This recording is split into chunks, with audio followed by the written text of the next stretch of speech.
Not this one. The dark blue is at the foot of the bed.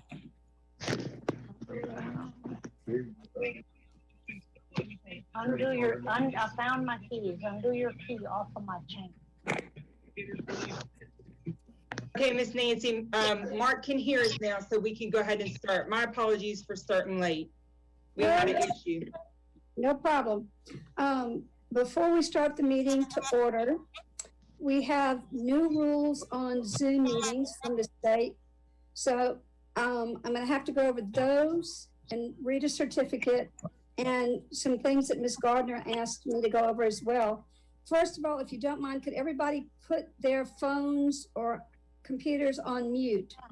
If you do that, and if you want to talk, just unmute yourself. But if you keep it on mute, it'll be easier for everybody else to hear. We will need to wait a minute, 30 seconds for the 3 items we have that require public comment. I believe it's 3 items, Ms. Gardner, if that's correct. I have to sign a certificate every time we have a Zoom meeting, but now we're going to have to vote in addition to my signing the certificate on the Zoom meeting, and I'll go over that in a minute. We also will need to vote by name rather than yays and nays. So I'll be doing roll call, and that you'll hear your name a lot. Ms. Gardner has asked that we don't mention any discussion of a personal item because of HIPAA regulations that we don't want to violate. She wants us to remember to be courteous and professional, which we all always are, or try to be. I'm going to do my best to comply with all these laws. If I fail to do it, it's unintentional. And I would hope Ms. Gardner will correct me if I make a mistake.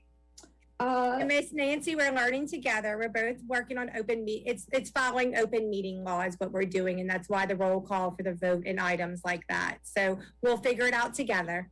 Mm-hmm. The proper notice for the meeting was made by LPSS, and in that notice, my email address was given for anyone who wanted to email questions prior to the meeting, and there were no emails. I can't tell, Trish, you can take that down. I can't tell if CG is on the call, is she? To take minutes? I'm trying to look, Miss Nancy. Hold on one second.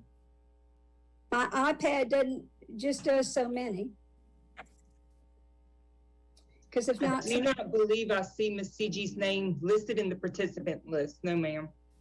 Then Miss Donna, can I impose on you again to take minutes till CG comes? I forgot I was talking to the mute button. Yes, I've already started. Thank you, ma'am. All right, the certificate.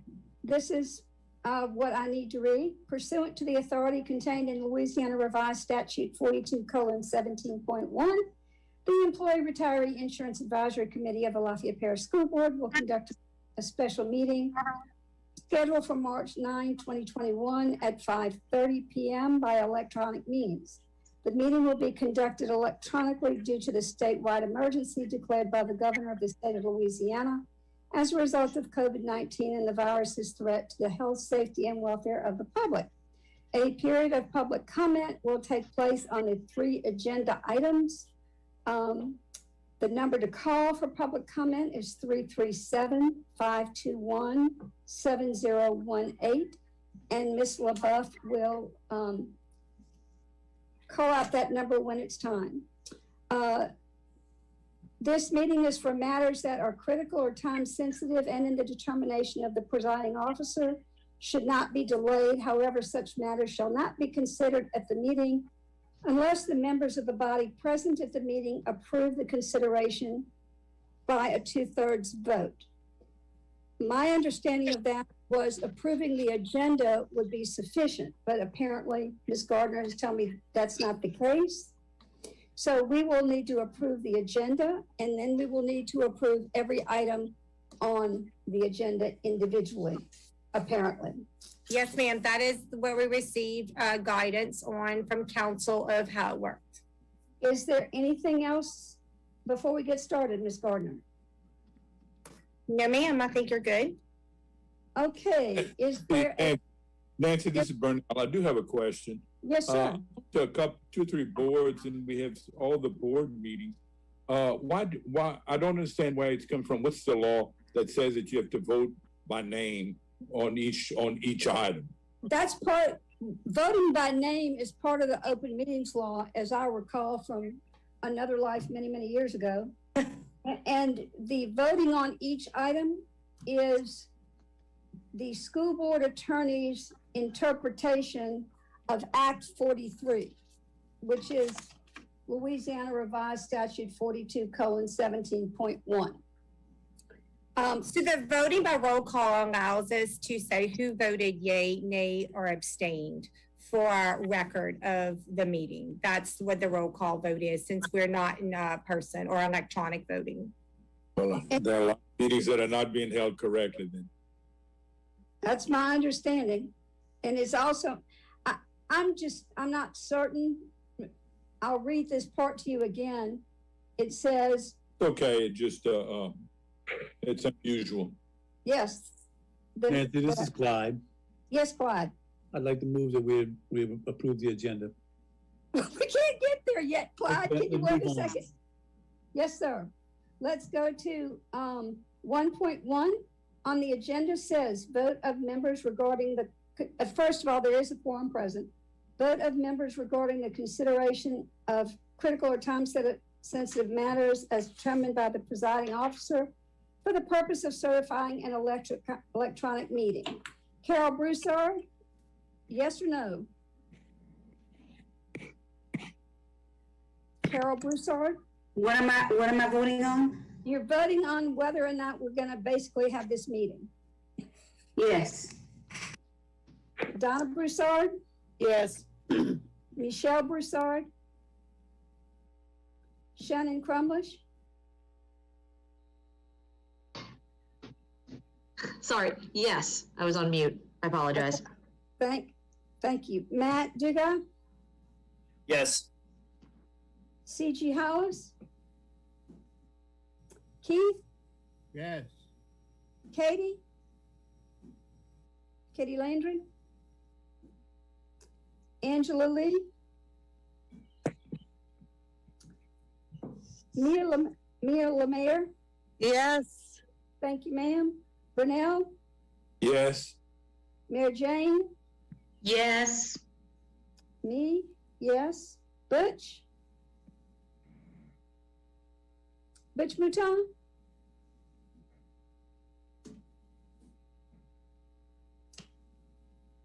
he was on a minute ago. Is he on mute, Trish?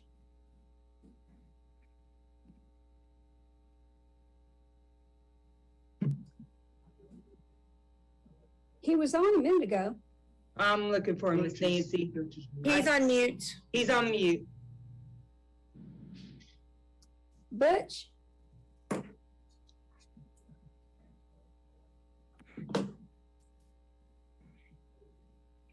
Vicky?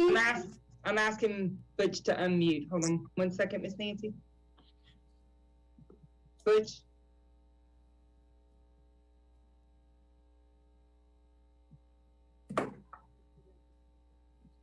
Trish, just for time sensitive purposes, maybe Okay. when Miss Nancy calls for a vote, if you just mass unmute everyone at once, it would Okay. make it go faster, and then you could mute everybody. What do y'all think? Great. That way nobody has to Yeah. click anything. Okay, that works. Perfect. Very good. Right, there's Butch. Okay, yes. Okay, Vicky, Yay. Clyde, Yes. Shannon, Thomas, Yes. Yes. and Deborah Thrower.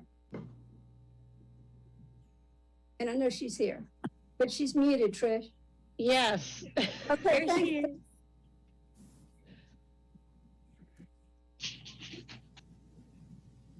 Because we had to do a roll call vote, so I don't think I need to do it again, Ms. Gardner, do you? I just got the roll from the last vote. Do you want me to call the roll again? For which part? For the roll call, item number 1.2. You're supposed to take a vote on every agenda item. Oh, Lord. Okay. It'll go quick if we actually, we know who's absent now. So if we unmute everybody, you're just gonna do real quick. Carol, You need to read the agenda item. the agenda item's the roll call. Are you here? Oh, no, you don't have to take a vote on that. No, ma'am. I'm so sorry. No, ma'am. I think it's 3.1. Was it the first one? What's 3.1? 3.1 is approval of the agenda. Clyde made a motion to Okay, approve the agenda. We need a second to that motion. So move. That's Carol. Yes. Carol Broussard is the second. Before we vote, we need public comment. That phone number, Trish? I've got the phone number at 521-7018 is the number for public comment. 521-7058. I have your count. Probably backwards. I'm sorry, y'all. 521-7018. And we need to wait a minute to see if there's any public comment, which we've only had once. Yes, ma'am. And I have your clock counting down, Miss Nancy, if you look at my screen for you. I've got it on my phone. I Oh, started perfect. started mine earlier than you did, though. Thank you.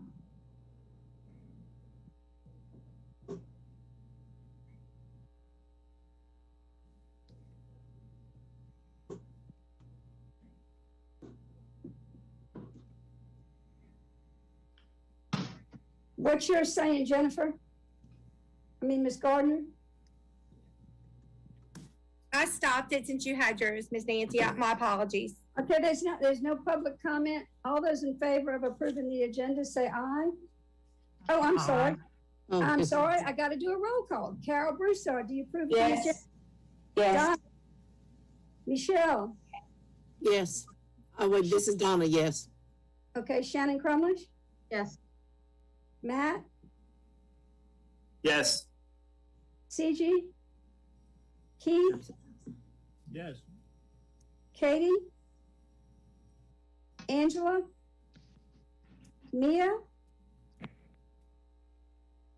Mia Lemire?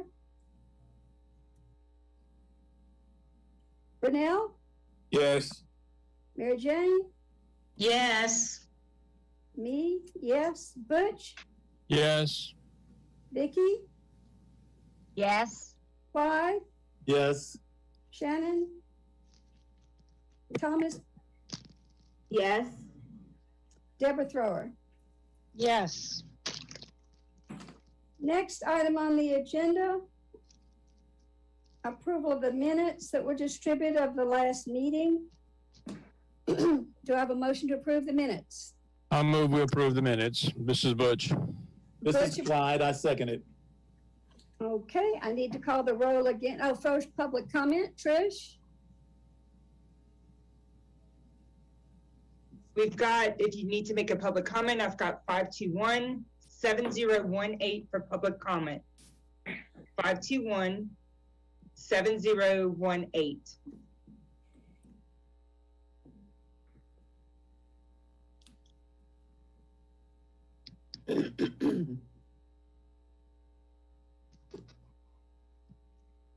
A private comment, and we wonder why the wheels of government run so slow.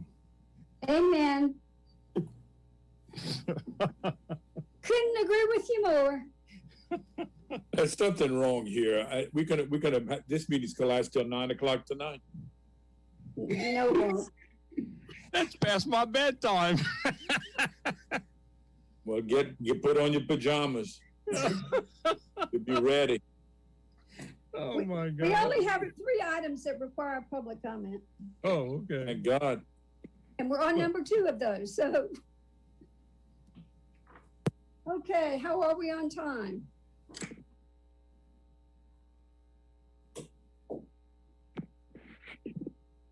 I've got 10 seconds, is that right?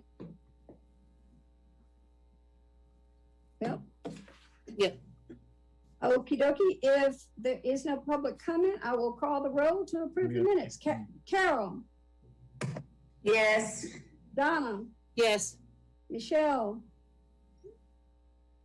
Broussard.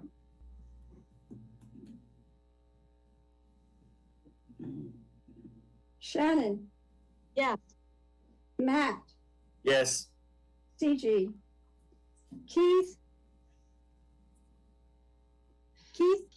Yes. Katie, Angela,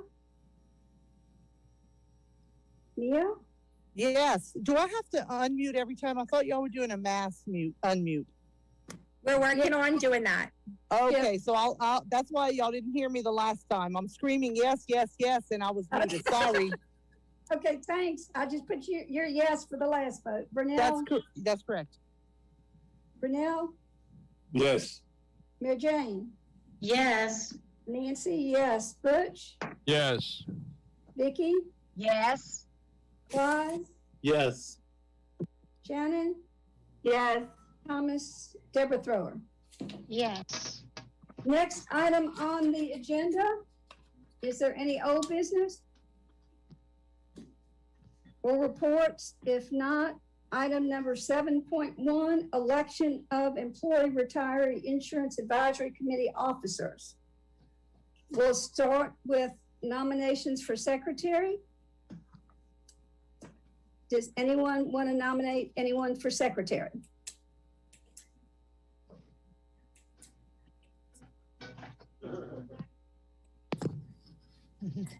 I will nominate Ms. Donna if there's a second. I'll second it. Who's that, Butch? Yes, it's Butch.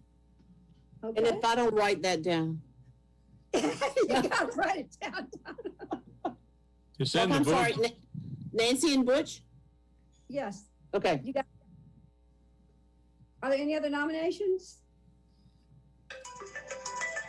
Oh, we need public comment.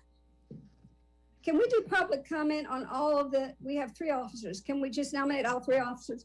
Are there Yes, any- ma'am. From my any- understanding, yes, ma'am. Any nominations for co-chair?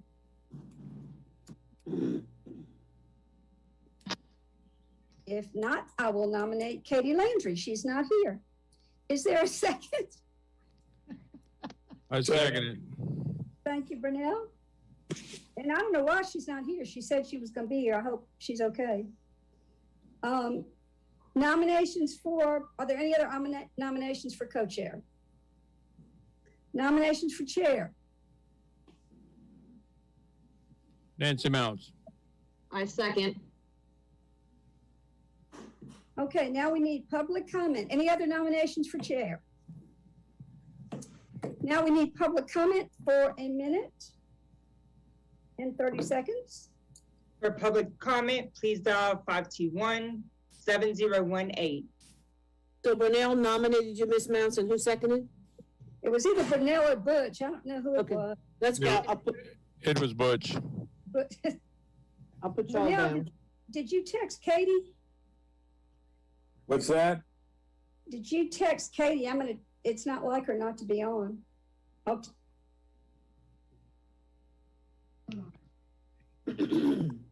Oh, She says that the phone, she's on her phone and it dropped the meeting. She said to please, tell her to please let her in again. Trish, I think she dropped. She's asking you to let her in again. Okay, I'm not seeing her. I'm gonna look for her because I don't see her waiting. She's on her phone.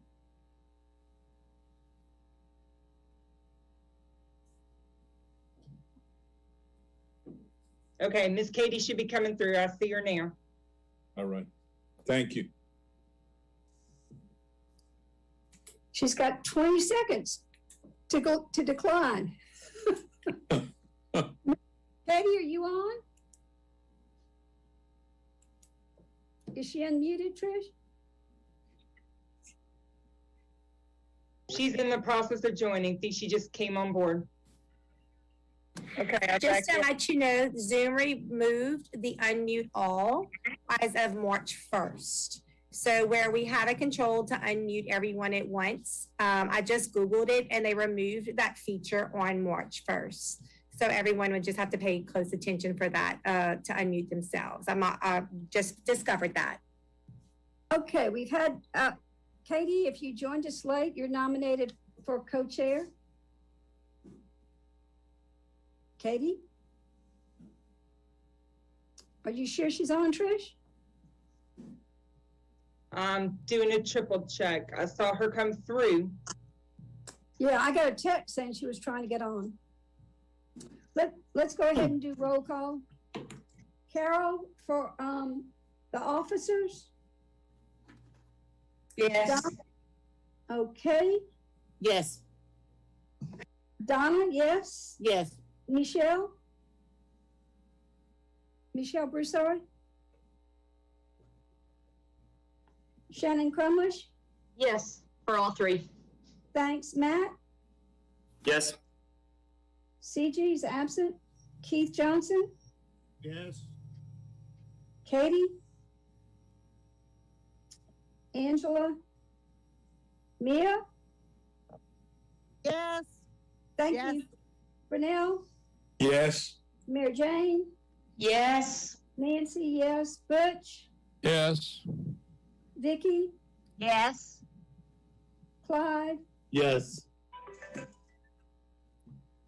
Shannon? Shannon Thomas?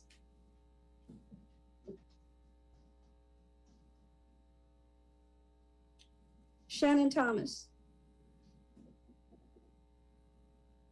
And Deborah Thrower?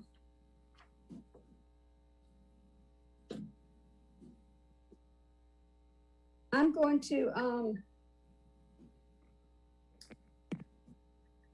Patty's telling me she's still trying to get back in, Trish. Is Katie Catherine's iPhone possibly? Yeah, Yes. I do see it in the participants, and I do see it as a square on my, I call it the Brady Bunch board, on the Brady Bunch board. And so I can see that it says, y'all also see it says Catherine's iPhone on both sets. I don't know what. I do see her also, but I'm not hearing her. okay, next item on the agenda. Can y'all hear me now? Now, Oh, we hear you. Thank you. We hear you, Miss Katie. It's Miss Gardner. We hear you. Great, thanks. I've been trying. Okay, thank you. Well, we could see you. We just couldn't hear you, but you're good. Thank you. and you were elected co-chair and you weren't here, so you didn't have a chance to decline. Item 7.2, retiree communications update is Ms. LaBeouf. We have to vote to consider that item, so roll call again.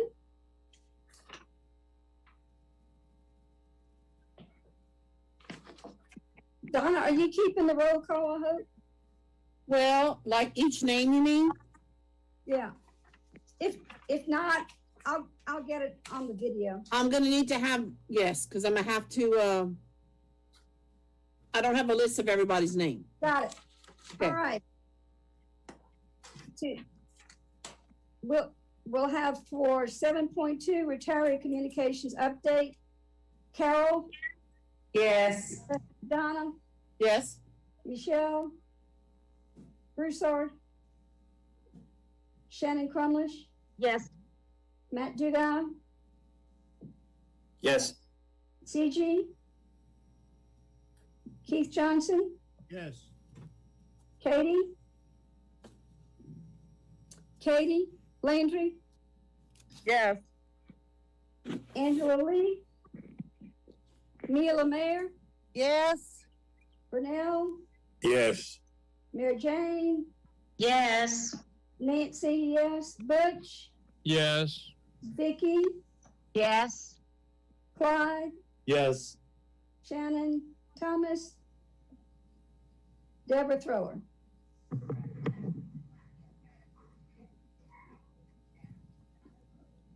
I'm gonna text her to make sure she needs to keep her phone on.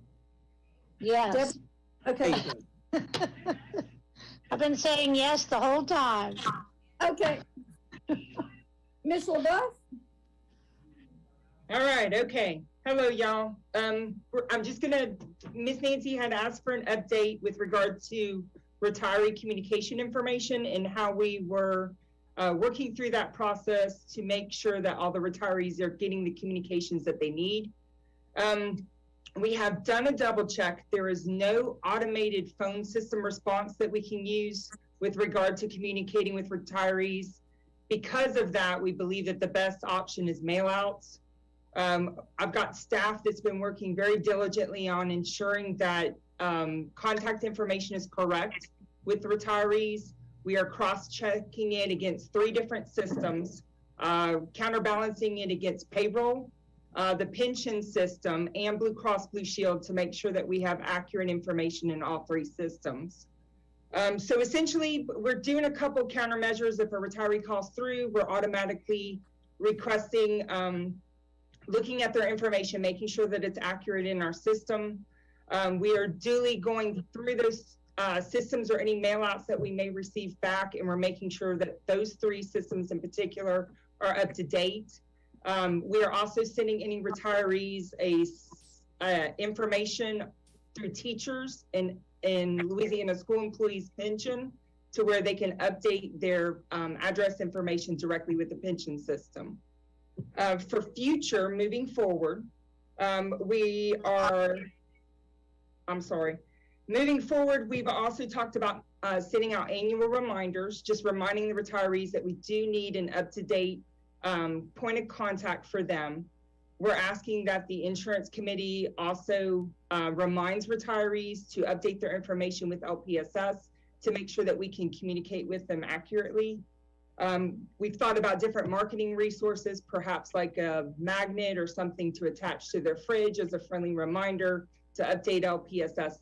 So we're actively trying to ensure that our point of contact and address information is accurate. That way they're getting the information that they need, and they can be a part of any benefit information or changes that are coming from LPSS insurance.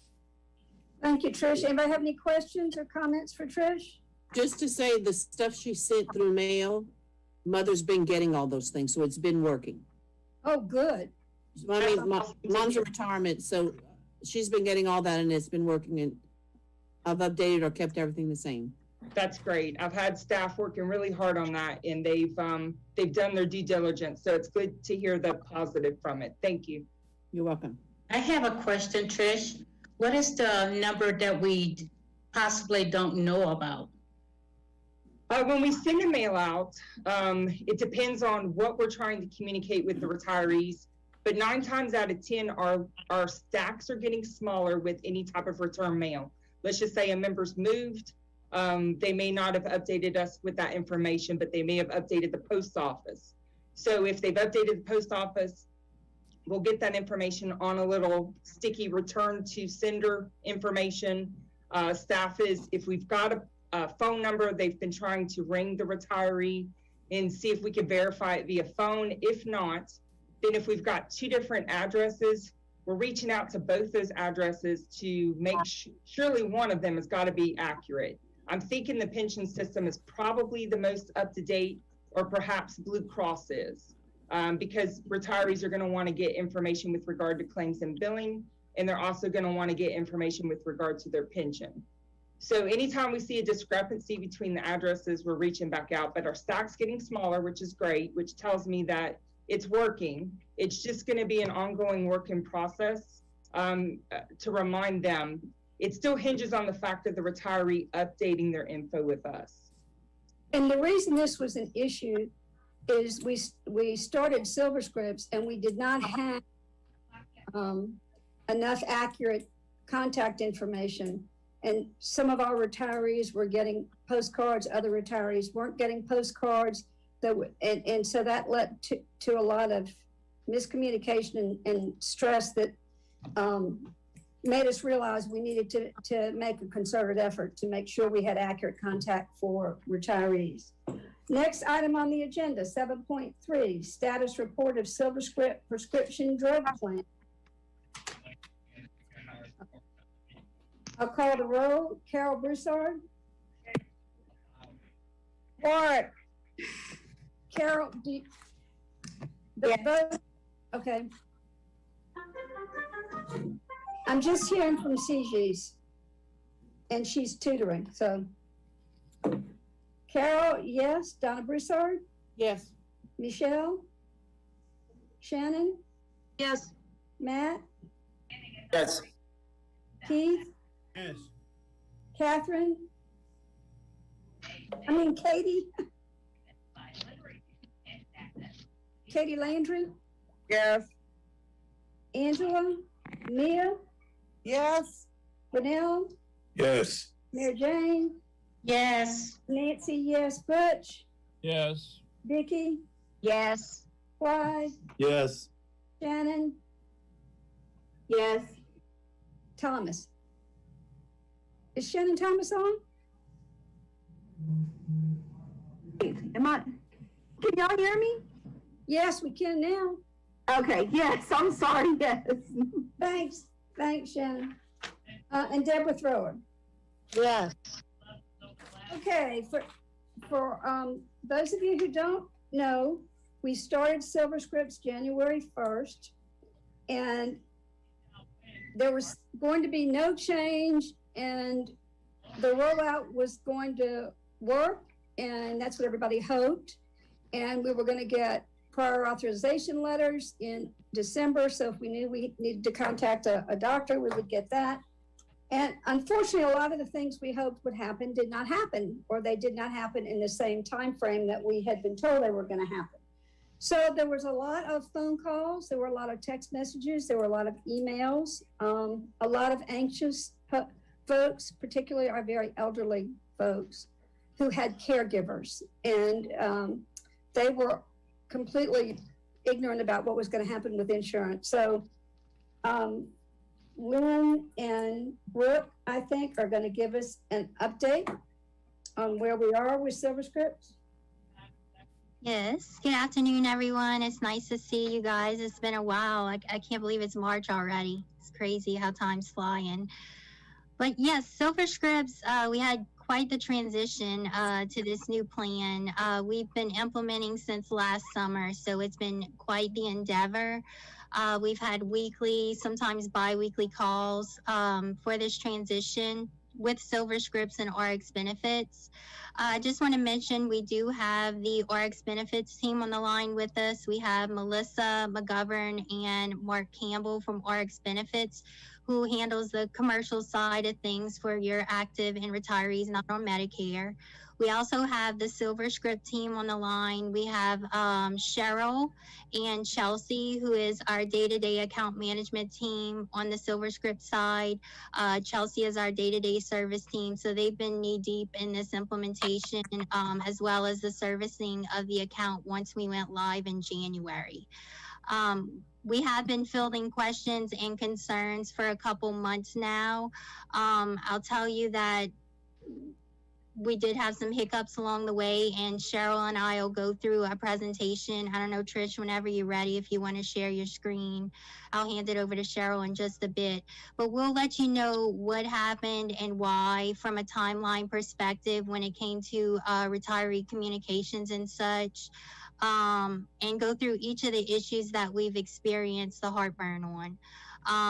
I wish the things that did happen didn't happen, but we did iron through them. We worked through them.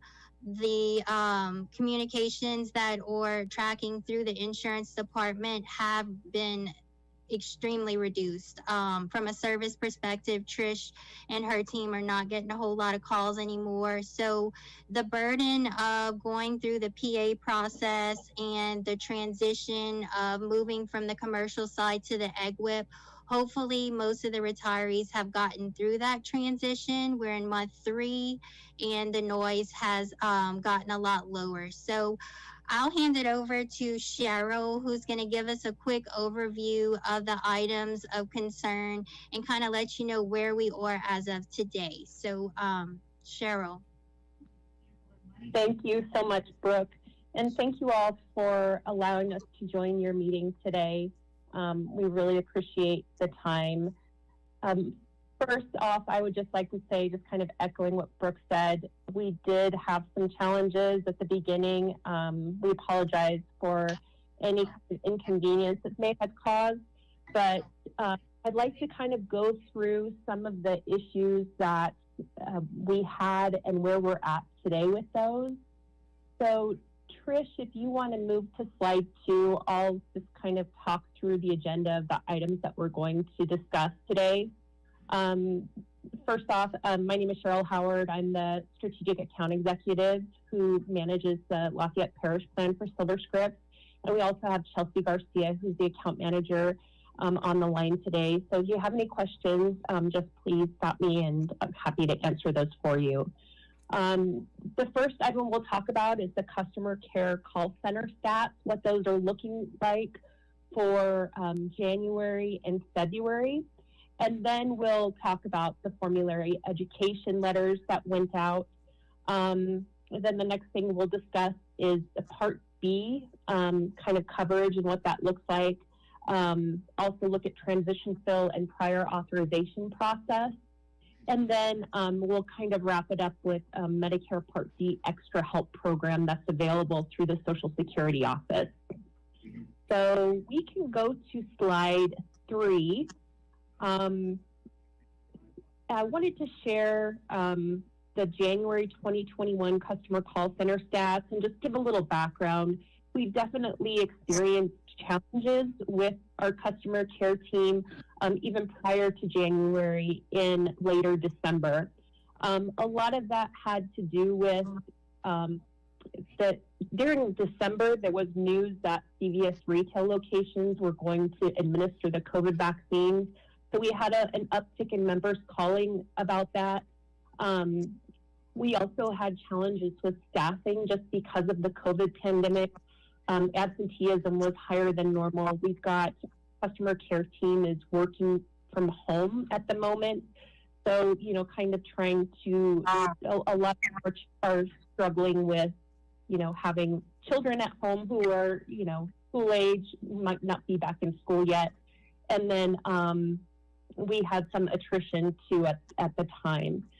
So, you know, we ramped up staffing at the end of December and then into January.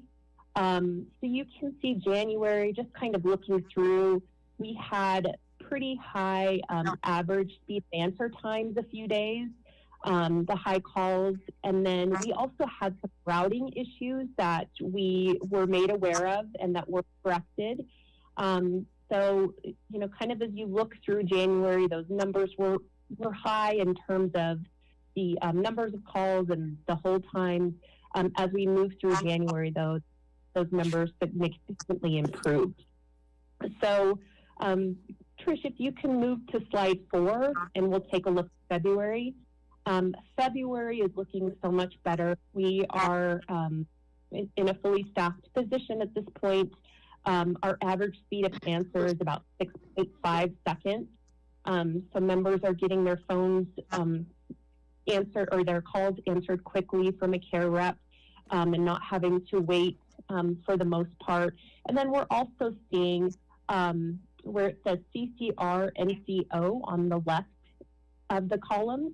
Those are the number of calls that are coming into customer care. So you can see that those numbers are getting lower. I believe that's probably due to the fact that members are getting their prescriptions filled as we move into March here. So we'll continue to monitor this. If we see anything out of the ordinary, we'll let you know. But I'm, you know, happy to report that things are getting much more back to normal with our customer care team.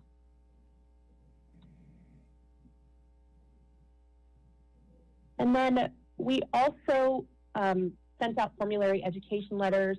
As Ms. Mounts mentioned, we were supposed to send those out in December of 2020.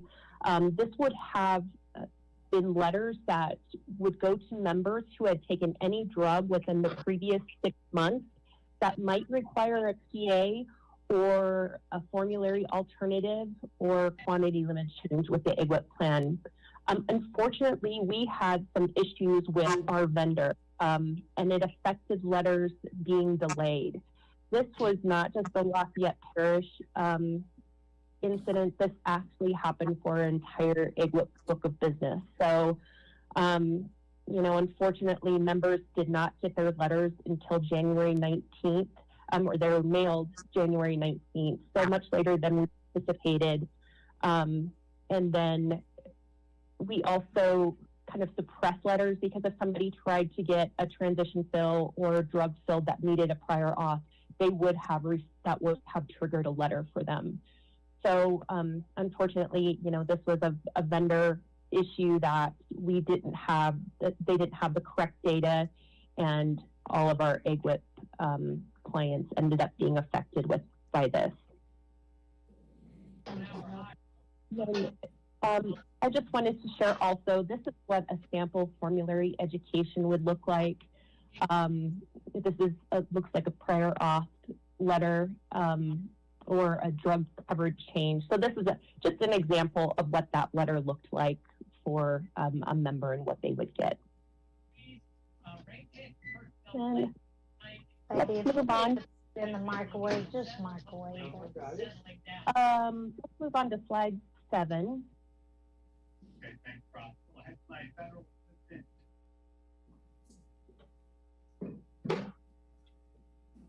So I wanted to just touch on a little bit AGWIP and Part B. The Lafayette Parish Plan does cover some Part B diabetic items. So the items that are covered under the AGWIP plan mirror the items that were covered under the commercial plan and include Part B diabetic items such as acetone testing strips, blood glucose testing strips, ketone testing strips, lancets, lancing devices, and urine glucose testing strips. I did want to point out that just because we do cover some Part B diabetic items does not mean that members have to have Part B in order to be in the AGWIP plan. So they either have to have Part A or Part B in order to be eligible for the AGWIP plan. So I just wanted to cover that. If they have, if there are other Part B items that are not on the list here, those would generally be covered under their medical plan. But again, just wanted to point out that members do not have to have Part B to be on the Silverscript plan.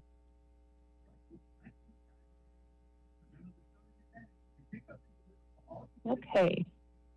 All right. So I wanted to just also go over transition fill and prior authorization. Again, transition fills are available for members during the first 90 days of the plan who are taking a medication that either is no longer covered under the AGWIP plan or needs a prior authorization on the AGWIP plan. So CMS does require that members get a new prior authorization when they're moving from a commercial plan to an AGWIP plan, or even an AGWIP plan to an AGWIP plan. So that's something that's just required by the government. If they did need or taking a drug that needed a prior authorization or a transition fill, they would have that available for them to do during the first 90 days of the plan. So that will go through the end of March for members. I'm going to also discuss what a prior authorization is. PAs, we call them, are required for certain medications in the AGWIP plan. And as I mentioned, CMS does require members receive a new PA for drugs when they switch from a commercial plan to an AGWIP plan. Members or their physician can initiate the PA process by contacting the number on the back of their ID card, or they can also submit a PA form. And then physicians may also electronically submit these. So usually we get these in. If it is just a general PA, it's usually the turnaround time is 48 hours. If it does require a rush, a physician can put a rush on it as well. I did want to share some statistics that for PAs just that I've seen so far for Lafayette Parish, from January 1st through the end of February, 75% of the PAs were approved. Compare that to the commercial plan, about 67% of PAs on the commercial are approved. So just some kind of general statistics just to let you know that we, you know, it's actually a little bit higher of a authorization rate on the AGWIP as there is on the commercial plan.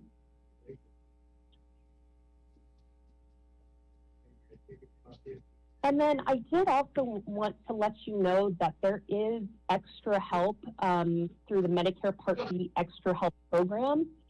So that is actually through the Social Security Administration. There is a link to the brochure out on the Lafayette Parish site. It's a very easy read and very easy to understand the brochure is. And so for those folks who may have limited resources or income, they may be able to get extra help with their prescriptions. So that extra help can come in the form of help with their premiums, their deductible, prescription copays related to the Silverscript Part D program. The extra help is estimated to be worth about $5,000 per year for those who do qualify.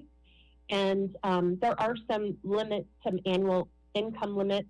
It's $19,140 for an individual and $25,860 for a married couple living together.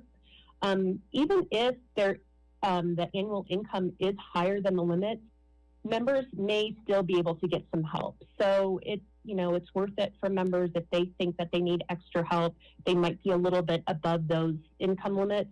They should try to apply. There's a link to the booklet online here.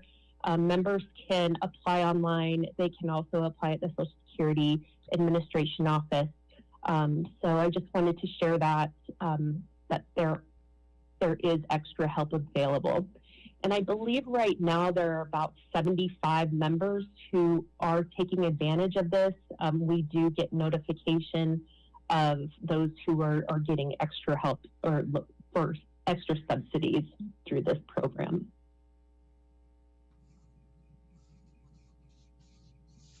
So these are just some of the, I know that some items that were definitely top of mind when we started the plan. Again, I really appreciate everybody's patience as we move through the plan. I know that there's, it's always hard changing, but I really do feel like the plan is working just based on the statistics and the calls that we seem to be dying down a little bit. But we are, monitoring the Lafayette Parish plan closely just to make sure there's nothing that seems to be off about it. So I wanted to thank you for your time and just open it up for questions if you have any questions.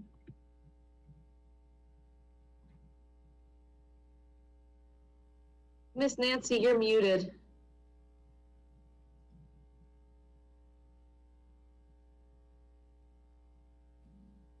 Anyone? Thank you very much, Shannon. Anyone have any questions for Cheryl? Cheryl, I have two. The first is, what is the max out of pocket on the plan? I got a call about that today and I don't have the answer. I don't have the material right in front of me, but I'm going off memory here. I believe it's $1,250. That is correct. Yes, ma'am. Thank you very much. Anyone else have anything about Silverscript? I know it was a very difficult process. It's one I never want to repeat again, but we have all learned a lesson. And that lesson is, don't say there's not going to be a change when there's going to be a change, even when you don't think there's going to be a change. The other issue I wanted to make sure people knew is, if you need a prior authorization, while the customer care number is open 24/7, if you need a prior authorization, they're there on the weekend, I think, Brooke, from 10 to 1, or is Cheryl still on? Yep. Cheryl, can you confirm that? It's not a 24/7 for the prior authorization. I think it's just Saturday from 10 to 1 is what I was told. That's right. So it's 7 a.m. to 8 p.m. Central Standard Time during the week. And then weekend hours are from 10 a.m. to 2 p.m. 10 to 2. Thank you very much. You're welcome. Anything for the RX benefits folks? Thank you very much. Next item on the agenda is 7.4. Excuse me? Is someone trying to ask a question? I think you're just echoing, Miss Nancy. I think someone's just unmuted and echoing. Okay, next item on the agenda, 7.4 is Hub, Lynn Fontaine. I'm calling the roll again. And I really am going to try and get with Ms. Gardner and the attorney before the next meeting, because we approved the agenda by a 2/3 vote. We approved the first item, which was about the certification, by a 2/3 vote. And doing this on every agenda item, I understand Burnell's frustration, believe me. All right, to hear the Hub report, Carol Broussard, yes or no? Yes. Carol? Donna? Yes. Michelle's not here. Shannon? Crumlish? Yes, sorry. Yes. Matt? Yes. Matt? Keith? Yes. Katie? Katie Landry? Yes, this reverse, but my mute is in reverse right now. Can you hear me now? Yeah, perfectly. Yes. Angela? Mila Mayer? Yes. Burnell? Yes. Mary Jane? Yes. Nancy, yes. Butch? Yes. Vicky? Yes. Clyde? Yes. Shannon? Yes. Deborah Thrower. All right, I turn it over to Mr. Fontaine. And Lynn, if you can give us some abbreviated information, it would be helpful, because we don't want Burnell here till 9 o'clock. Can everybody hear me? Yep. All right. Good seeing y'all. Can't wait till we can be all together here. I'll be taking you through 2020 year-end information here. And we'll get right started on page 1 with the overall summary. We could go to page 1. Yeah, but it's sideways, Trish. I'm working on it. Hold on one second. Just keep going, Mr. Lynn. It's All not right. rotating. Hold on. So as you can, if y'all have the information with you, the 2020 plan year produced about a 2.3% increase in cost over 2019. Participation-wise, we're a little down participation-wise, but in the open enrollment for 2021, we got that back and then some. Overall claims were up about 3.1%. Net paid claims only 2.6. You can see that the Humana piece also went down considerably. So from an overall total plan cost standpoint, we went from $733 per employee per month to $750. Big reason for that listed down at the bottom. When you look at the number of claimants over $100,000, same time period, 12 months of time period, we basically increased from 40 to 48. But the dollar amount of that increase was almost $3.3 million, $3,296,311. So it was some high cost claimants that really increased that number. Also, I'll point you to the total funding at the bottom. We finished the year with our funding almost equal from a per employee per month standpoint. But you did realize from the top that we were down a little participation wise. So our funding, if you look back, we're doing a good job of holding plan costs steady with very minimal increases, but at the same time, migrating from different plans and also lower amount of folks choosing dependent coverage. Our funding has actually decreased some. So the 3% increase that we just did for 1/1 will certainly help us out, along with the egg whip savings that we see there. Going to page 3. You can see this broken down on a monthly basis, actually. You know, when we met last time, you can easily see that December was a very, very high month for us, usually is. And then, of course, January, February, clearing out some more claims from the 2020 year. And I can tell you the last couple of weeks through February and this last week in March is looking to have come down tremendously on the claims numbers there. So we're looking to be in good shape. I'm not going to take you through 4 and 5 and 6 because those are just pages that are basically backup information whenever we want to look at that as compared to prior years. Going to page 7, from an enrollment standpoint, this particular year, a little less on the single basis. So our enrollment, basically almost the same, actually came down just a little bit, 0.7%. Remember, I always have the conversation with you about membership versus enrollment. Enrollment's down 0.7%. Membership was down 0.8%. So that's actually a good thing.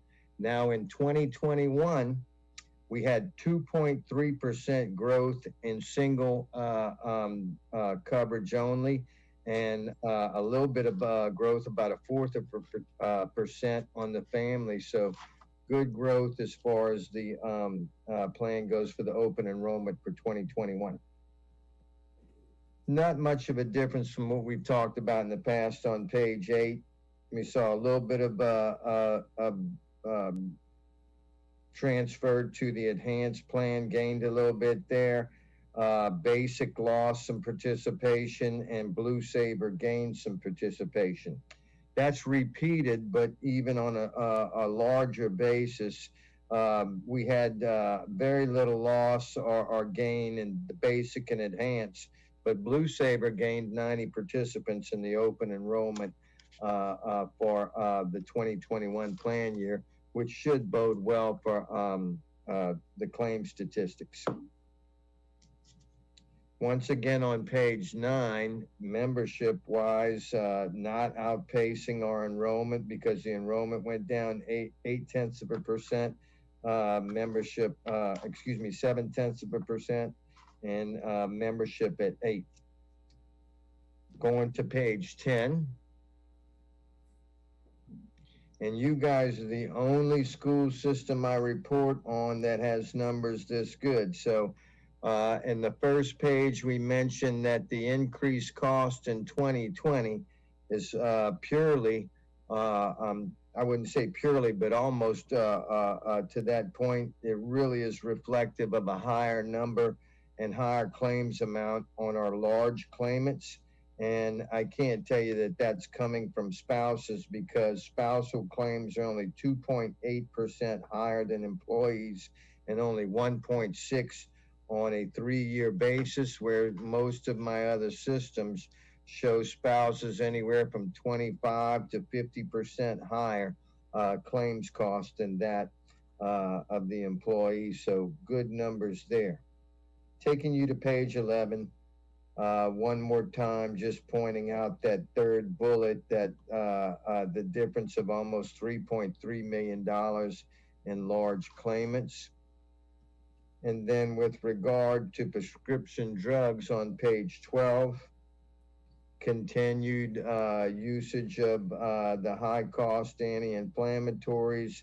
Chemo medications were a big part of this last quarter, and diabetes and the new blood thinners. The increased discounts and rebates that we negotiate every year is going to offset some of that increase, as well as the Egg Whip program will impact our pharmacy costs favorably as well. So from a total claim standpoint on page 13, we were up some 3%. Reason the total cost of the plan is not up 3% is we got more reimbursement back this year from reinsurance and from RX benefits. On page 14, really take you to these bottom 3 bullets. And remember, this year we had very little movement to enhanced. Last year, the 2020, we had some folks migrate to enhanced, back to enhanced, and migration to the Blue Saver plan. The enhanced plan has 15.3% of the participation, almost 20% of the claims. Basic has 63.5% and almost 70% of the claims. Blue Saver, and remember, Blue Saver is increasing in its participation, has 21.2% of the participation now, but only 11.6% of claims. So that migration to the Blue Saver plan is obviously a positive thing for total plan cost and plan performance. I'll take you to page 16. You can see that when we talked about going from 40 to 48 and an increase of $3.3 million, where those claims are coming from, they're coming on the inpatient side of things. Our inpatient hospitalization utilization increased some 19.1%. Top diagnosis were injury, heart, and cancer. So we know that injury usually does not repeat itself to that degree. We're really monitoring the heart and cancer claimants very closely and looking for any type of cost-saving strategies there, which we'll be introducing in the future. You see that on page 17. That increased cost in injury and poisoning going from $13 per employee per month to $32.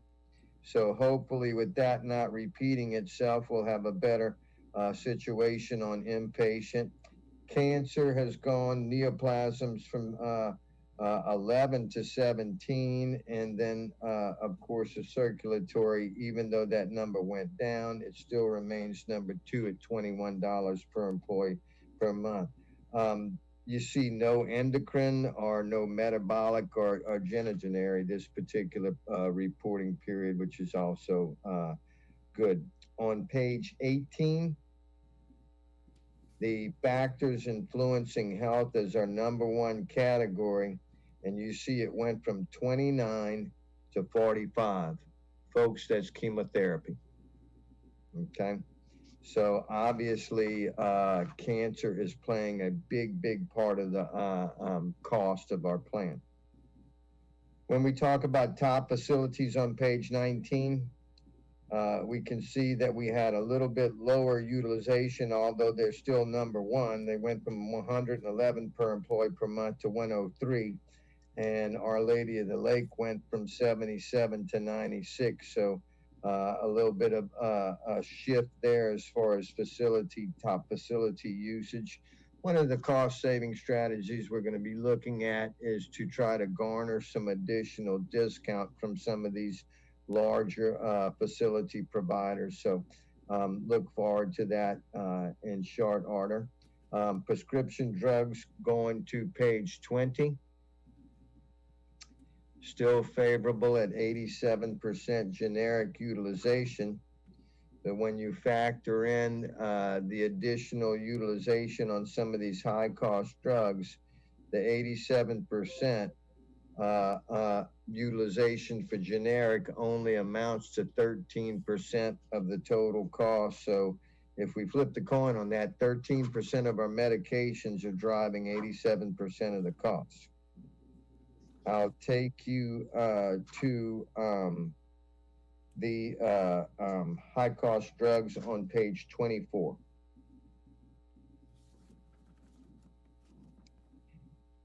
You can see that all of your anti-inflammatories are high cost, rheumatics or Humira on down the line there.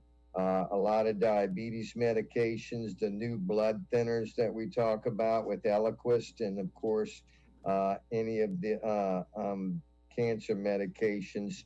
Our top 10 meds are only 2% of our prescriptions, but driving almost 30% of the cost. I'm gonna repeat that. 2% of our prescriptions are driving 30% of our total pharmacy costs. So when we talk about things like PAs and stuff like that, it's quite important. We want to make sure that everybody gets the medication they need, but that it's cost effective. We want the right medication at the right cost. Our PPO savings with blue on page 25, still remaining very strong at 69.2%. And when we turn the page to page 26, not only are we garnering the highest carrier discounts, we're also at 98.3% in network utilization. So we've got good discounts, good choice. On page 27, we're still running our plan very lean at basically 8%. So 8 cents on a dollar is what it costs us to administer the plan, pay claims, case management, utilization review, all of those components, reinsurance, all of the fixed costs of the plan. So that leaves us 93 cents on a plan dollar to dedicate to claims, which is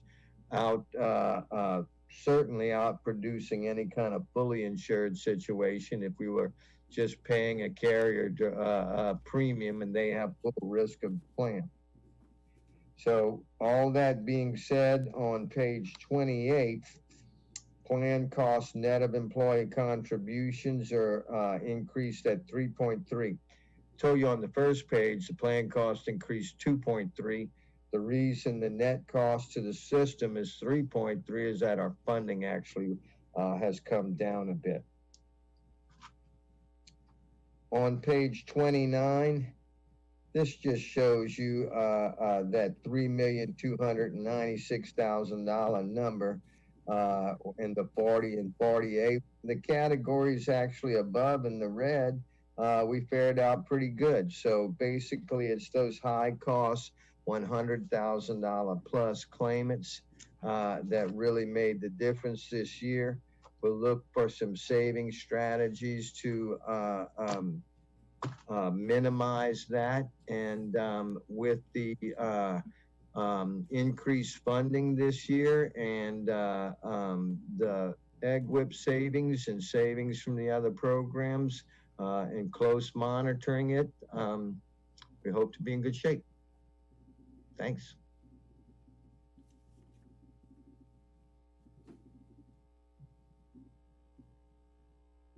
Miss Nancy, you're muted.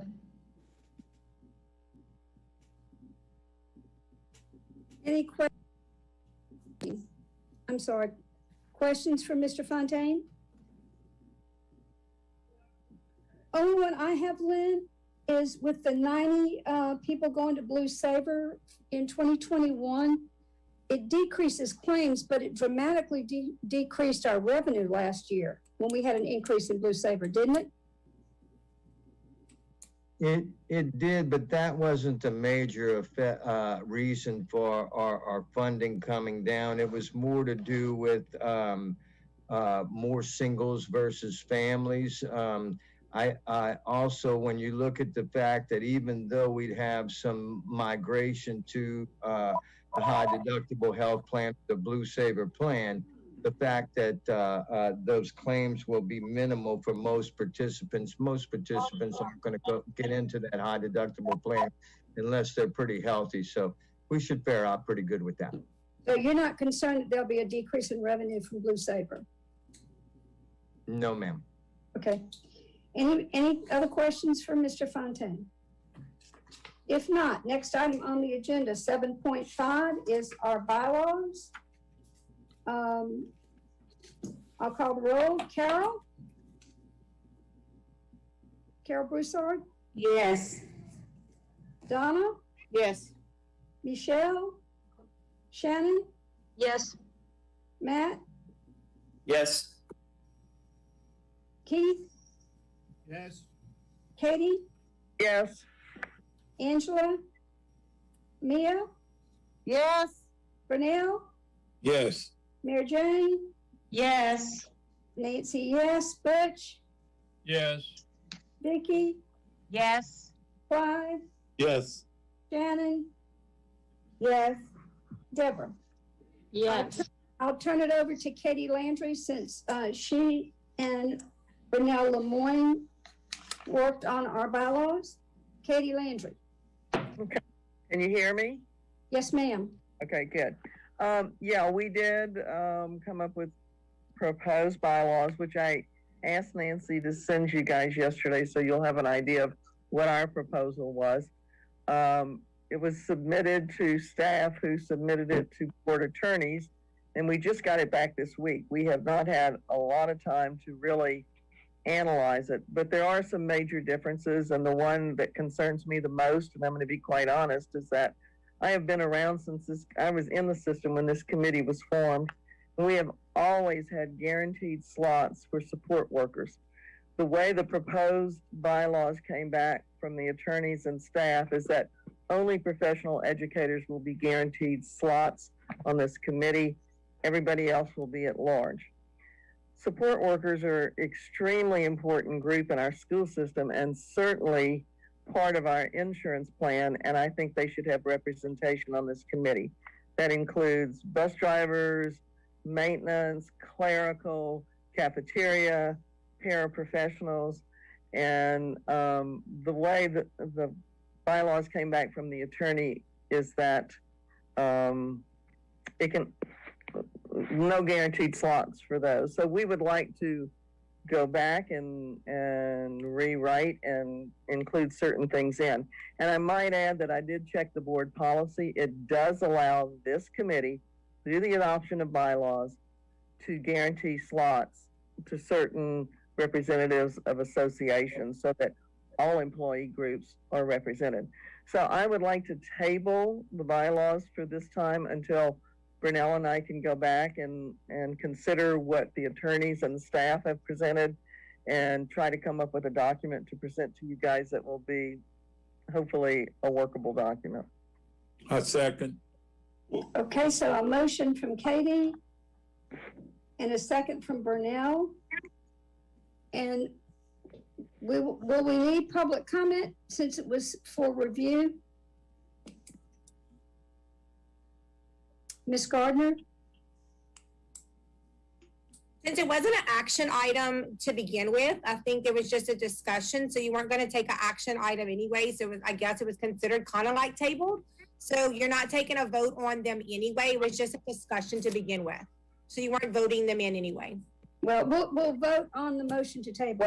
Wait, before we vote, can I just get input from the committee? Do you want to guarantee support workers slots on the committee before we go back and rewrite it? We're not voting.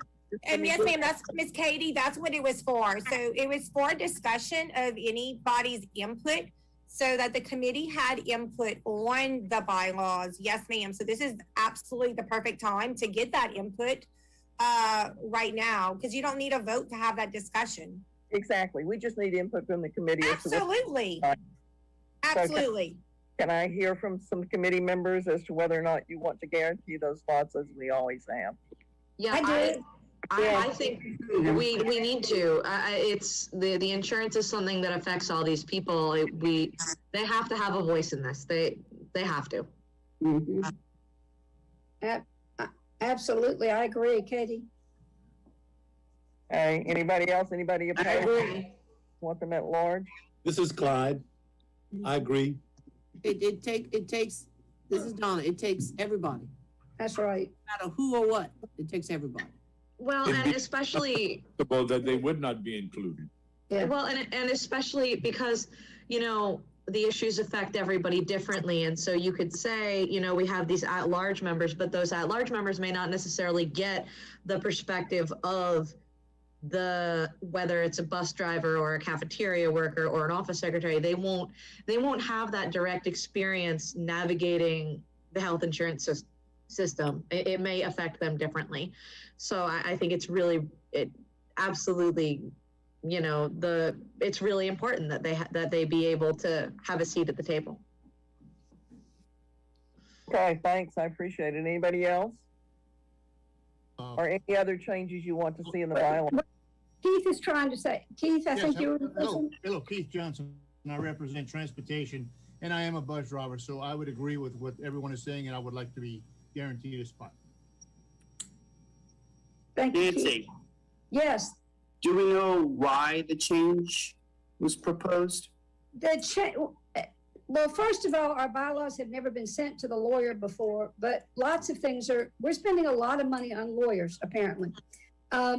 They were trying to make sure that the bylaws coincided with what the board policy that they passed last July had said, but that policy made clear that we did not have to have at-large members if this committee voted to assign seats. They also wanted to make sure that anything in the bylaws complied with state law. I don't know of any state law that says you can't assign seats on an advisory committee, but I certainly think that it should go back to Katie and Burnell and let them bring back to us what they think this committee should vote on. Okay, I just didn't want to comment unless we knew why it was changed, I guess. The change was made by the attorneys, and the only thing I know, and Ms. Garner can correct me if I'm wrong, but what I was told was it was to ensure compliance with the board policy and state law. Miss Nancy, I think your email reads that Miss reads what she did a comparison that she wrote the bylaws in using your draft from Katie and Brunel with the BBC policy, with open meeting, Robert Rules of Order, and other board policies, that she took all of them and combined them. Well, the board policy definitely, it initially says everyone should be an at-large member, but it goes on to say, unless the committee decides to assign. Mm-hmm. Yes, ma'am. Yeah, Yes, ma'am. I have policy in front of me, so it's permissible. Yes, ma'am. I don't think there's an argument about that. Yes, ma'am. Thanks, Jennifer. Any other comments? Is there a need to vote on the motion to table if in fact we weren't taking any action initially? Katie, do you have any reason, would you prefer a vote on the motion to table? No, I'm okay with it. I wanted input from the committee, and Burnell and I will try to meet and combine the two documents and, and get back to the committee, hopefully at the next meeting. Okay, appreciate it very much. Next item on the agenda, review of contracts and services. I'll call the roll. Carol? Yes. Donna? Yes. Shannon? Yes. Matt? Yes. Keith? Keith? Yes. Okay, Katie? Yes. Mia? Yes. Brunel? Yes. Mary Jane? Yes. Nancy? Yes. Butch? Yes. Vicky? Yes. Clyde? Yes. Shannon? Thomas? Yes. Deborah Thrower? Trish? Okay, everyone, we've had 4 new contracts that we have signed and continued or started anew since the last meeting that we had. The first one is obviously Silverscript, the prescription changeover for retiree spouses and their dependents who have Medicare under the prescription drug plan. The terms of that contract are initially signed from 1/1/21 to 12/31/23 for a total of 36 months. Thereafter, the agreement shall automatically continue for 12-month terms unless written cancellation is provided. So that's the first one that we have. Any questions with regard to that? Yeah, yes, there was to be a 90-day out clause in that? There is, it still has the 90-day written clause. To my understanding, there's a 30-day too. There's two portions of that. The 30-day allows them to do a cancellation as long as it's written as well. Okay. The next one was we did a renewal of our RX benefits contract. It is from October 1st of 21 to September 30th of 21. I'm sorry, 22. I listed the wrong year. So essentially, it's the administration of our prescription drug benefits under CVS Caremark. It does have an annual renewal. There is a continuation unless there's a 90-day written notice to change or cancel. The pricing terms, the good thing is that the pricing terms are more favorable for 2021 to include the rebates for retail under 30-day orders to include mail order and specialty drugs. So we got a good discount with our renegotiation with RX benefits with that contract renewal. Y'all stop me if you have any questions. The next one that we did was US Able. We signed a contract with regard to February 1st to January 31st of 24. It's a total of a 3-year term. That's for the basic, the supplemental, and AD&D life insurance coverage for active and retired members. There are a total of 7,450 current eligible members under active and retired. That contract has a 30-day written notice of cancellation to where the district pays the basic life insurance for $1.16 and retirees are paid at the $6.10 under that contract. The good thing with renegotiating or with the new contract with US Able rather, is that retirees were also afforded not only the $5,000, but the $5,000 under AD&D. Should the member pass away under AD&D, then the policy would essentially double. Is there an out clause in that contract as well, Trish? Yes, ma'am. There's all 30-day written cancellation of notice with regard to the US Able contract as well. And then the last contract that we made, go ahead, I'm sorry. That's for the 30 days is for the board to cancel? It's written cancellation. It would most likely come from the administration would be my thought. It'd have to have a written cancellation from administration. Okay, thank you. The last contract that we signed off on was the PCM management. Essentially, the PCM management is a prescription. They analyze our prescription drug information under RX benefits. And then they assess that information. They contact members and they also contact physicians through that analysis to try and reduce prescription costs, offer employees or retirees or whomever a cost savings. They offer them an alternative and make a suggestion under a different drug that would save the member money and save the plan money. So they send them notification that they do it through an analysis. That contract is signed from September 1st of 2020 to August 31st of 23. The good thing with the 2021 renewal, the new renewal, is that we received a little bit of a price reduction. We were paying $2 per member based on the analysis that was provided, and it's been reduced to $1.80. So it's another cost savings. We did well with all of these renewals of these contracts. They were all cost savings in some form or fashion. Any questions for Trish on contract? Next, 7.7, Blue Cross Blue Shield ID card. I will call the roll. Carol? Yes. Donna? Yes. Michelle? Shannon? Yes. Matt? Yes. Keith? Keith? Yes. Katie? Yes. Yes. Yes. Yes. Brunel? Yes. Yes. Mary Jane? Yes. Nancy? Butch? Yes. Vicky? Yes. Clyde? Yes.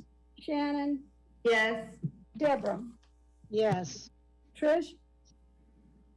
Okay, so Ms. Nancy asked for me to give everyone an update with regard to the issue that we had with the Blue Cross renewals, not renewals, but the reissuing of the cards that we had.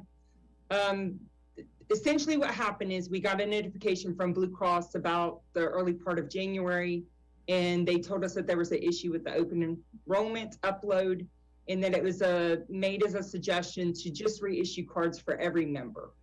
So we in turn decided to notify the active members via email, send out a notification that they would be receiving new cards, that they were to discard the old cards and put the new cards in their wallet.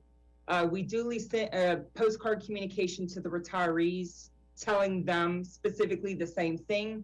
The only additional input for the retirees was that if they had Silverscripts, they were to present their Blue Cross and Medicare card for medical services and their Silverscript card for prescription services.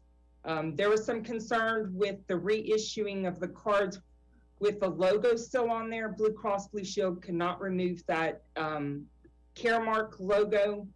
Ms. Nancy had thought that there might be some confusion. We did have a few phone calls.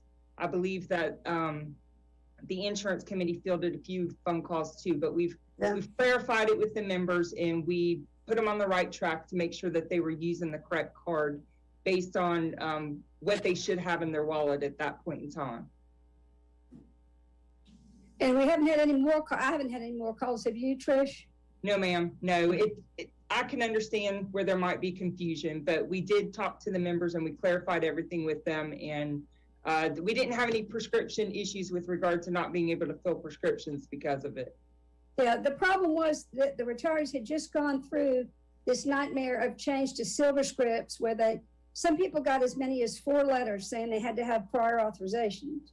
And some of them were with 4 different doctors. And then they were told, we thought we weren't going to have quantity limits, but then we had quantity limits. So they had a lot of issues with Silverscripts.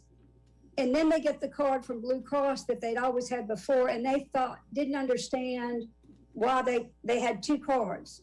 Some of them thought, does this mean I don't use Silverscripts anymore?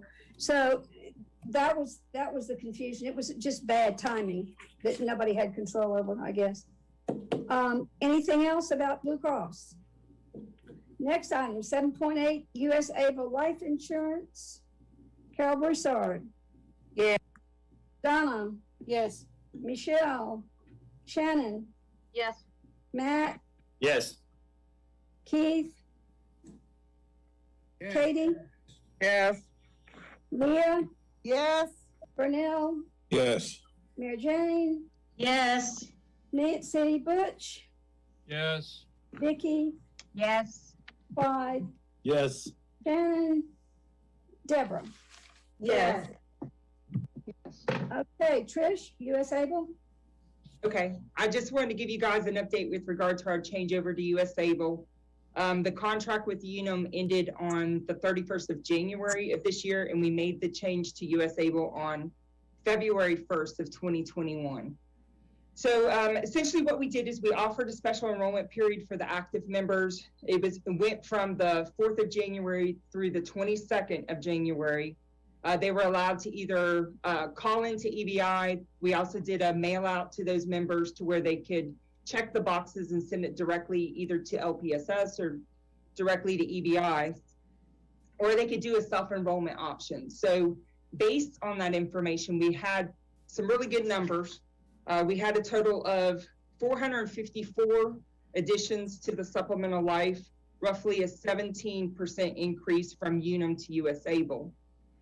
With that changeover to US Able, due to the additional negotiations, I'll just state it again, the retirees received an additional 5,000 AD&D. The active members, to include spouses, independents, were allowed to come on board without medical questions being asked under a guaranteed issue. We have spoken with EBI. They are going to make that same offering for the upcoming open enrollment for 2022, to where there won't be any medical questions asked, which is, I think it's going to be a really good, a positive for the members that would allow them, if they've had a medical problem, they can come on under a guaranteed issue without any type of issues. There's been no action required by the retirees. This was pretty much only for inactive members. They were allowed to add on the supplemental life insurance is what they were allowed to do. Active members stayed the same. There wasn't any changes there. We have had several communications with the retirees. We've sent them a postcard just notifying them of the change. And in carrier, we've notified them of their 5,000 standard district paid life insurance. We also sent those members that have a supplemental life insurance, we sent them a specific individual letter. Let's just say that retiree had a 50,000. So it detailed how much the 50, what kind of the total of the life insurance rather, and how much that premium was for the retiree, so that they would know what was available to them and what they had and what was being deducted through pension. EBI is also going to be sending out a mail out to all the retirees in the next week or so. It's going to give them some more information about how to update their beneficiaries. It's going to have a beneficiary form included in it. And it's also going to have a life claim form. They could tuck it away, put it in their notebook for their loved ones, that would give them a point of contact of either LPSS or EBI. And it would allow their beneficiaries a resource in the event of their passing. It would direct them. I believe Ms. Nancy had also wanted to know the numbers. Ms. Nancy, we had 4,233 basic. Those are the AD&D members under active totals. And then the basic and AD&D under retirees is roughly 3,134. If you'll just keep in mind that those numbers are extremely fluid. We have people that are leaving the district. We have people that are passing away. So those numbers will fluctuate. I'm trying to think, Ms. Nancy. Let me see. Let me give you the total number of applicants. We had a total number of 215 increased from the total applicants. The voluntary employee life increased by 106. The spousal life increased by 76. And the child voluntary life increased by 57, which is where my 454 total additions under supplemental life increased. Did I happen to leave anything off that you had additional questions about? No, this is something our committee had voted to stay with Unum, which is why I was interested in the numbers. So we had an addition of 454 supplemental, and we had 7,367 active and retirees who changed their insurance from Unum to US Able, correct? Correct, yes. From the basic plan, which is the district paid life insurance that the school board pays on the behalf of the member. For active members, it's a 10,000. It reduces based on age to a 7,500 at 65, and then a 5,000 at age 70. And then for retirees, it's the standard 5. That's what the district pays on their behalf. All right, thank you. Any questions for Trish about life insurance? 7.9 is another Ms. LaBeouf item, an enrollment. Carol Broussard? Yeah. Donna? Yes. Shannon? Yes. Matt? Yes. Keith? Yes. Katie? Yes. Mia? Yes. Renell? Yes. Mary Jane? Yes. Nancy, yes. Butch? Yes. Vicky? Yes. Clyde? Yes. Shannon? Yes. And Deborah Thrower. Ms. Yes. LaBeouf? Okay, so open enrollment, we have that every single year for the active members. It's a 2-month open enrollment period. This year's open enrollment went from 9/14 to noon right before Thanksgiving on 11/25. This allows active members to take a look at their benefits and make any changes without having to provide us documentation. Member doesn't like dental insurance, it's not working for them, then they can certainly drop it during that period. And then those changes come effective January 1st. Due to the fact that we did increase the premiums for the under health insurance, we added about a good week and a half to allow members to make those changes with our office we did have a few people make changes during that time period. With regard to voluntary benefits, due to COVID, EBI did not go out to the locations like they typically do. We just weren't allowed to this year. We provided other resources for members. We provided self-service, which they could do it online. They could also do inbound, and EBI did inbound calls, outbound calls to members to make sure that their benefits continued, or if members had any questions. And the members were also allowed to do a video conference with an EBI consultant that would allow them to make any changes. We had a total of 743 members self-enrolled through EBI online. 985 actually talked to a representative in one form or fashion. And then 2,490 members rolled over. They didn't need to make any changes with regard to voluntary benefits. With regard to health insurance, we talked to members and made changes for roughly 720 changes under health insurance in some form or fashion, either a member dropping or adding or changing a plan. We did that during that time period too, and I believe Mr. Lynn had spoke on it, that we did have a larger than normal change in members to the high deductible plan under this open enrollment. But all in all, it went very well. We didn't have any issues. We actually managed it quite well under COVID. And it gave us another great resource to where we could communicate with employees and help them make changes to where it didn't necessarily have to be in person.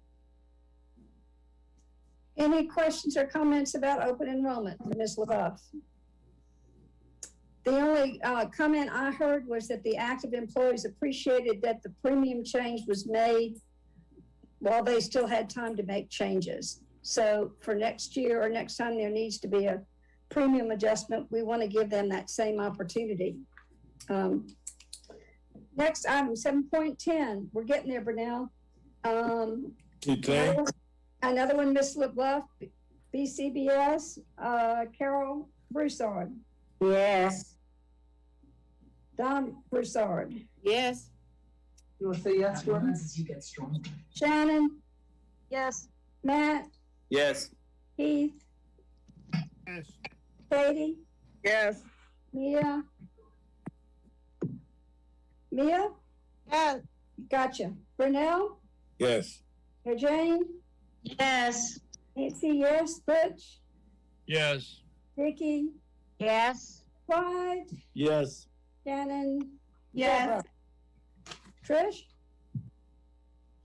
Okay, so I want to give everyone an update with regard to the wellness incentive. I'm young compared to most of the people on the committee. Excuse me? Not Go quite ahead. sure who that was. Go ahead, Trish. Okay, the wellness incentive. So Blue Cross Blue Shield, we offer active members and their spouses who are enrolled, under our health insurance plan. We offer them what's called a wellness incentive. If they do a couple items that total the 100 points rather, then they're given a discount of $250 towards their deductible for the upcoming year. So there's a mandatory item of an online assessment, there's a mandatory item of a physical, and then there's kind of pick and choose. I call it like Piccadilly, where you can do a specific wellness visit, like for women, an OB visit, dental, a 5K run. There's a lot of pick and choose options to where the members could total the 100 points. And if they do this by December 15th, the member, and if it's the spouse that's also included on the plan and they also do it, they're given a $250 incentive towards a reduction towards their deductible. So we did have several people participate in this $250 credit promotion. There were a total of 2,578 eligible members under actives, and 592 participated in this, a total of a 23% participation level. With regard to retirees, there were a total of 153 total eligible users, of which 22 participated for a 14% participation level. The biggest thing to note with regard to the retirees is those members that are under Medicare, which is a good grouping of your retirees, are not eligible for the wellness incentive because Medicare runs primary. So if you're thinking about the numbers that I just discussed, that's why your retiree numbers are less than your active members. Any questions for Ms. LaBeouf about the wellness credit? I have a comment. I see a problem with those retirees who I'm helping every single year. They're not technology savvy, so they have to come to me and I have to help them. It became an issue this year with COVID. So a lot of those members didn't get the help they needed. So I'm asking, is there another way? And I know it's not a large number of people who don't have Medicare, but for those who only have Blue Cross Blue Shield, is there another avenue where they can get these same benefits? Because everybody is not technology savvy. Ms. Carroll, we do have some members that do come in, but like you said, it was a little bit challenging of a year due to COVID, but I'd be happy to work through it on the phone too. I mean, that's not, I don't want to discourage them for not getting that credit. Should they want to participate in the wellness incentive. I too have walked through and clicked questions and answers with regard specifically to the online questionnaire because they don't know how to log in or they can't answer the questions, and we've gone through them item by item. So, I mean, they're more than welcome to call insurance and we'll walk them through it and we'll help them as long as we can get access to their information. If they're willing to work with us, then we're willing to work with them and get that added so that they can get that credit. I have a question. Okay. Is it possible, I get pamphlets all the time in their surveys asking me to fill. Is it possible to create something like that for the retirees where they're not dependent on me or you? You mail it to their home because everything you're asking them, you don't certify anything they tell you. So it would be the same information being presented to you, but they would have the opportunity to do this at home, put in their doctor's information, you know, if they participated in a run or walk or whatever, they would be able to do it with pen and paper. You can certainly check with Blue Cross. We've got some great representatives. I'll reach out to them and see if I can get you an answer specifically to that question. We can keep it as a consideration for this upcoming year too. But I'll circle back to them and follow up with you. Thank you. You're welcome. Trish, Yes, that also applies to the high deductible plan, correct? The Blue Saver plan? correct. Every member is eligible, no matter which plan they're under. We have the basic, the enhanced, and the high deductible. The only catch with this is the Medicare eligible members where Medicare does pay primary. So then the deductible is kind of a moot point because Medicare's paying first. Any more Yes, questions? it's eligible under high. Any more questions for Ms. LaBeouf? Next, item 711, Louisiana Legislation Act 32. Carol Broussard. Yes. Donna. Yes. Shannon. Yes. Matt. Yes. Keith. Yes. Katie. Yes. Mia. Yes. Mel. Yes. Mary Jane. Yes. Nancy. Yes. Butch. Yes. Vicky. Yes. Clyde. Clyde. Yes. Okay, I'm sorry, I didn't hear you. Shannon Thomas Yes. and Deborah Thrower. Ms. LaBeouf, Louisiana Act 32. Okay, I just wanted to make the committee aware that due to Louisiana state legislation, let me say that 3 times quick. The legislation passed a bill that is called Act 32 on October 28 that requires employers under self-funded health insurance to provide new hires effective on the date of hire. Previously, prior to Act 32, we had to give them a 30-day wait. It's always the first of the month following 30 days of employment. The Louisiana legislation wanted to give a special emergency order under COVID. That's why they enacted it for members as soon as they come on board, that they were now eligible under health insurance only, not voluntary, just health, for businesses that had a self-funded health plan. So what I'm doing is I'm making members aware of that, because our employees pay their health insurance a month in advance.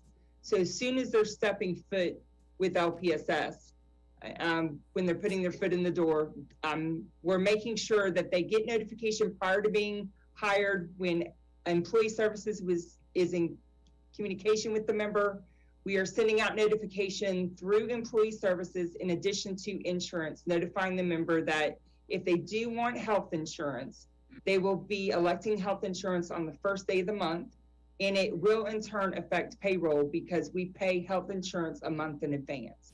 But we've got accounting and billing on board with this. We've got payroll on board, and we're working with the member. We're making sure that we can split up any monies that are due at the onset over a longer period of time, to where the member has time to pay back those monies for the premium that's paid in advance. But the biggest thing to note is that due to legislation, we're now having to bring new hires on board with regard to health insurance on day one. And then the second big factor is that we're making sure that they're aware that these premiums are due at the onset, and that we will work with them to manage it through their payroll. Any questions for Trish? Next agenda item is comments. I don't know that we need to vote. Are there any comments? If not, we'll skip on to Trish. Did you want to comment about the board agenda item dealing with insurance? Or you want to wait till we deal with the budget? Ms. Nancy, they're still working through the budget, so I don't have any answers with regard to insurance budget. We've talked to administration. They still don't have everything quite ready to even present it to the board. That's why there wasn't a discussion. So we go ahead. This is Katie. Will the committee be able to see the budget before it's presented to the board? The next one that's coming up is March 30th, Tuesday, and then that's where insurance, group insurance is listed on that item with regard to the special board meetings with regard to budget. So we probably need to have a meeting again before then. One concern, I guess, is at the last board meeting, staff proposed an additional personnel in the insurance department to be paid out of the insurance fund. And that was the first I had heard when I looked at the agenda. I know the board changed it and it's coming out of general fund, but I thought those kind of things in our bylaws said that it should come before this committee, so we at least would be aware.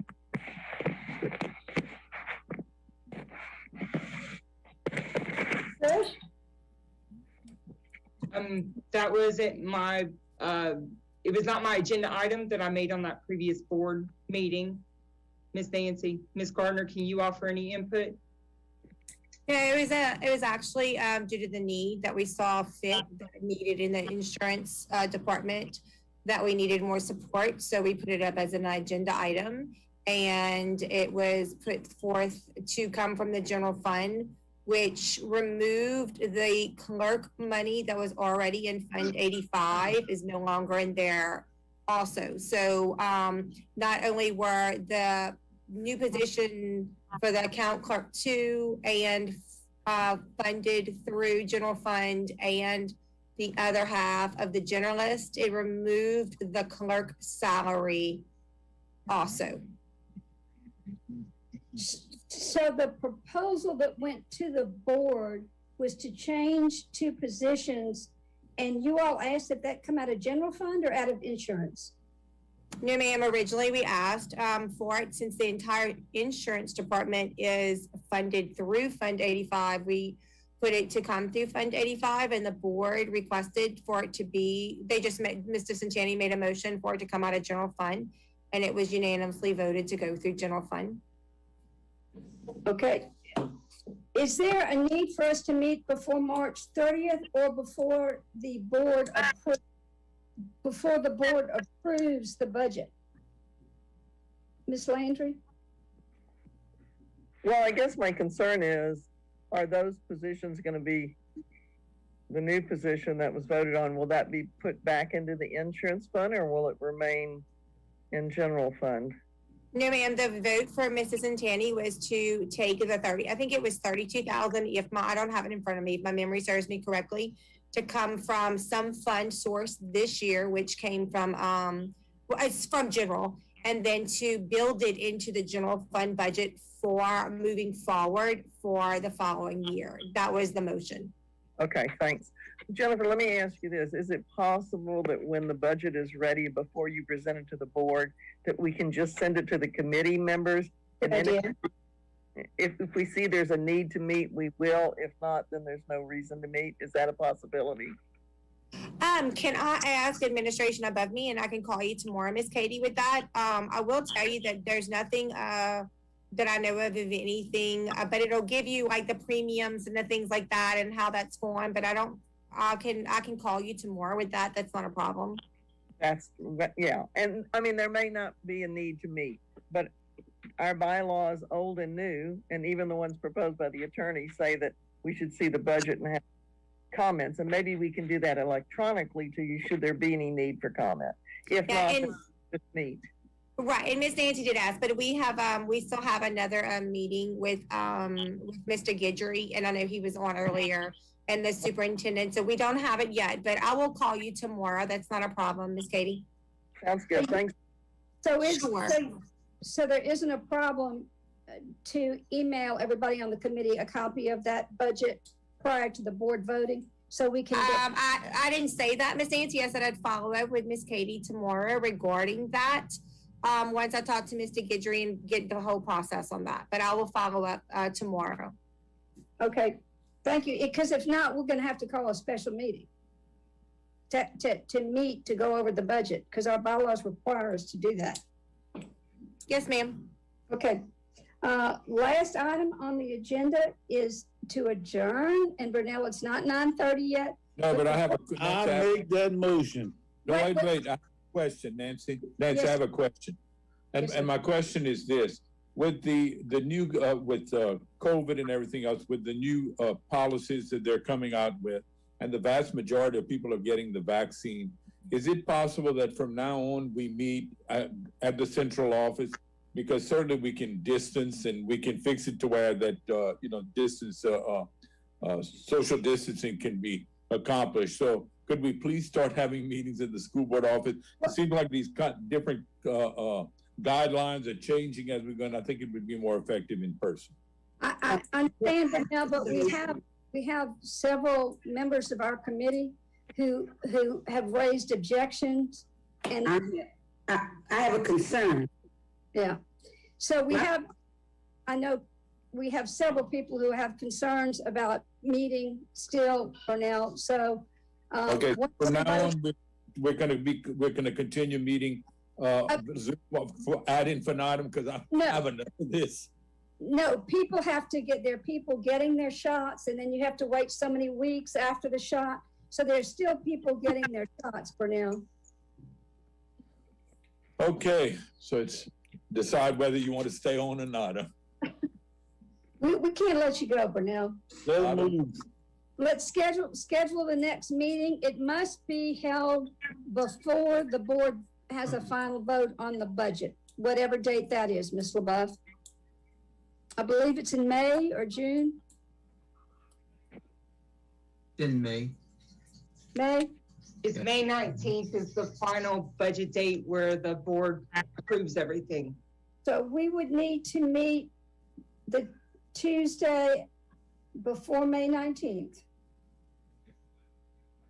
Does anybody have a calendar? I'm looking at May 19th is a Wednesday. Any objection to meeting Tuesday, May 11th? Nope.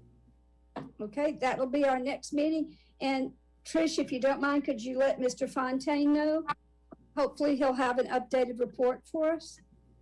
Yes, ma'am.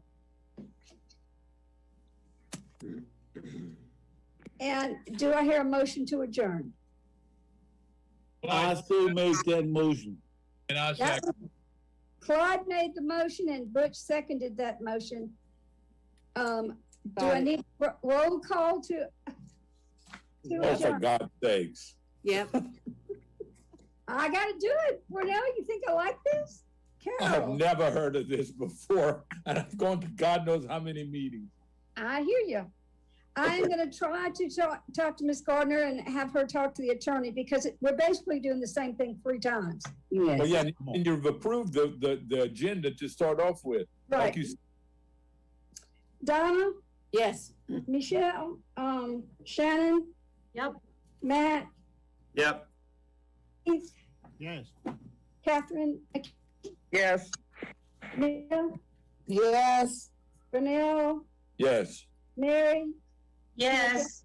Nancy, yes, Butch, Yes. Vicky, Yes. Clyde, Yes. Shannon, Yes. Deborah. Thank you all very much. I'll see you May 11th. I Okay, appreciate thank you. everybody's time, and we did it, even with all the craziness. It's 7:30, so 2 hours we managed. Thank you. Thank you. Bye. Thank you. Bye. Good night, everybody.